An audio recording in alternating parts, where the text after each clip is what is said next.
këtij regjimi dhe të Edi Ramës.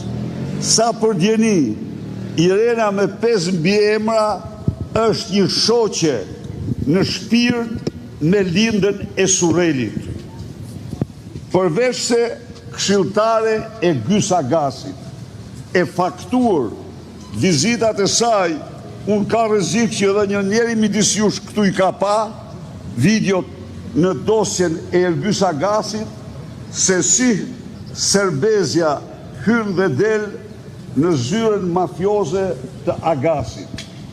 Por, të votosh, të shkelmosh të gjithë të dokumenta, do të thot të mos kesh as dhe minimumin e ndërgjegjes profesionale, ndërgjegjes ligjore, do të thot të mos jesh e vërteta as po shkesh ditet njerëzor, të poshtrosh veten duke mohuar vullat apostolike, duke mohuar formularët zyrtar të këtij shteti, do të thot je bashkautor në këto krime.